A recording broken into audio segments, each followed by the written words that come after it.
I want to talk to you today about prenatal yoga. It's guaranteed that you will have pregnant women in your class from time to time.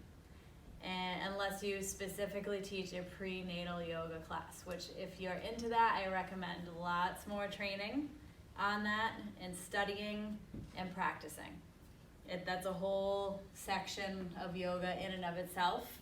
And it's really important to be well informed when it comes to how to nurture a pregnant woman in yoga, if you were to offer prenatal yoga classes. If you have a pregnant woman show up for your yoga classes, some things that you need to know. I recommend taking notes on this because it really is important and it's definitely going to happen. When your pregnant woman comes in, sit with them for a couple minutes. You want to find out how far along they are. What is their practice? What's their yoga practice? What's their exercise? What's going on for them? Are they having any health problems during their pregnancy that you should be aware of? And then there's some rules of thumb.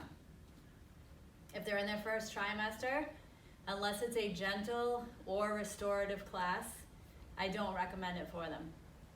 We want the baby to get to a certain point, the fetus to get to a certain point before you start a yoga practice, which is, second trimester. You want to find out, if there's any major health problems, then I wouldn't recommend a yoga practice either. Like high blood pressure, I don't know, anything that seems major to you, I would just say I don't recommend it. You can meditate. If you want to just relax in class, you could prop them up with a whole slew of pillows and blankets and bolsters behind them, so they're just kind of like reclining, maybe with an eye pillow. That's like in the back of the classroom, and just encourage them to relax and nurture themselves. That's totally fine. If they have never practiced yoga before, again, unless it's a gentle or restorative class, I don't recommend starting a yoga practice when you're pregnant. This is the way I was trained, the way my teacher approached things. She's been teaching for over 40 years with a lot of hours of training and teaching. So I really respected this part of my training, and this is how I've incorporated it into my classes when I had a pregnant student. So if they've never done yoga before, unless it's a gentle or restorative class, and remember, gentle does not mean doing advanced yoga at a slow pace. Gentle yoga is, and you should know this by now, easy on the joints. It's easy breezy, a lot of stuff on the mat, not a whole ton of muscle engagement, not overstretching. It's just kind of a nice way to connect the breath and the body with some movement and to feel into your body to create space and a little more flexibility and a little more strength, but nothing crazy. Restorative class is obviously used with all props. You hold postures for longer, but they're supported. So that's different too. Another thing to keep in mind, and I just mentioned that before with the overstretching, is that pregnant women release a hormone that makes their joints more flexible and pliable. So no overstretching. Like, don't come into full expression really of any posture.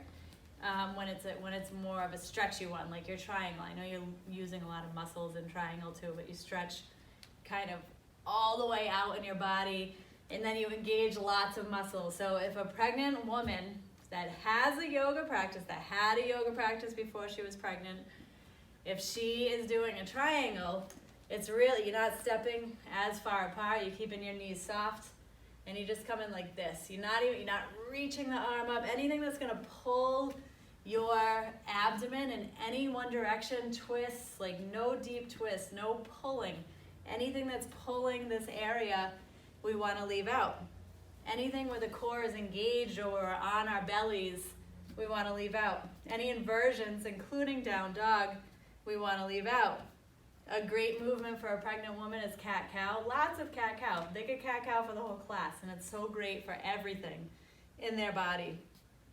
And it feels good because you can connect breath and movement. Same with the pranayamas, right? We'll never do a breath of fire with pregnancy. Anything that's going to take oxygen or circulation away from the baby, we want to avoid. So that's just the easy breath. They're going to maintain an easy breath. Inhale, exhale, out through the nose. No drawing the navel back toward the spine. Just an easy breath. They can slow it down, they can calm their mind, they can calm their nervous system just as well doing that easy breath. So no inversions, no core engagement, so there's not going to be any cobra, no up dog, no, what's it called? Wow. Praying mantis or mantis, is that what it is? No, we can't even think of it. You know, locust, that's what it is. I'm like, yeah. Anyway, no locust. So anything on the belly we're gonna avoid. They could do child's pose. Wide leg child's pose is really nice for a pregnant woman with a bolster. So she's kind of propped up, especially if her belly is big. You wanna think about helping her create space around her that nourishes her.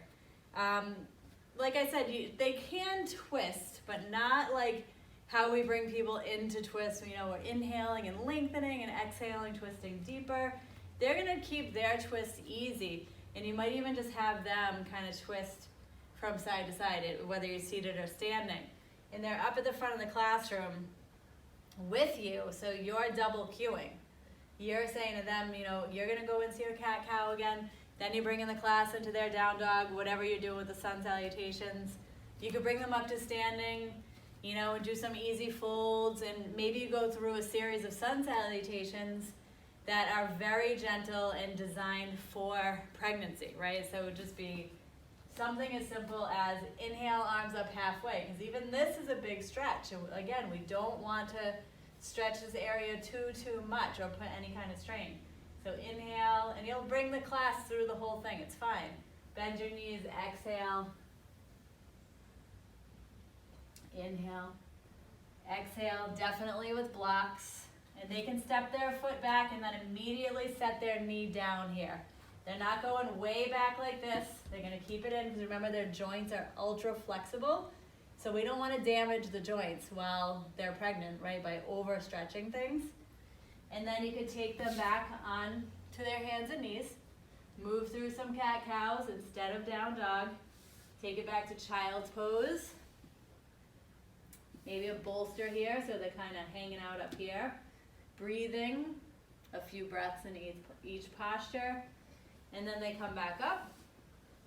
And then to come up, you could bring them into a squat. Squats are really good for pregnant women. And then they would ease their way back up to standing. So that's kind of like a pregnant sun salutation. And it will be really nice for them because they're moving, they're using their body, but they're not overdoing it. So that's something you just want to keep in mind. And don't freak out. Just give them the precautions. No core engagement, don't go on your belly. In deep relaxation, I'll prop you up so you're just reclining, or I'll have you side lying. And you want to take the time. It's okay to take time to spend with your pregnant student. The rest of the class will have to understand.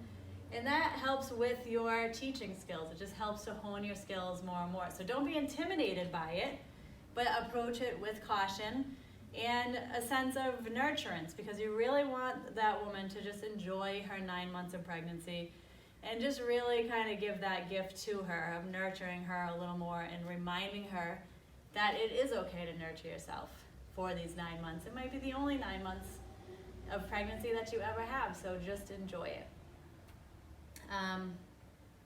So if they've never done yoga before, only if it's a gentle or restorative class. If they say, oh, I'm a runner, I've been doing yoga forever, I would still, if it's their first trimester, again, I wouldn't recommend that they do it until the second or third trimester. And, you know, even if they say they're, fitness buff or they've been doing yoga or whatever it is, I would still, really ask them to say your approach is more gentle. And, I know from this you'll probably do some research and look up videos and read books, and you're going to find all kinds of things. You're going to find 9-month pregnant women doing headstands, handstands, running marathons, the whole thing. And I'm not saying that's good or bad. It does exist. It seems a little bit like against the laws of nature. Do many of those pregnancies turn out totally fine? Absolutely. But in your class and in this training, I just ask you to proceed with caution and nurturance, more nurturance than like feeling cautious or anxious about it, and just provide that space for that woman. And if you have any more questions, obviously feel free to reach out.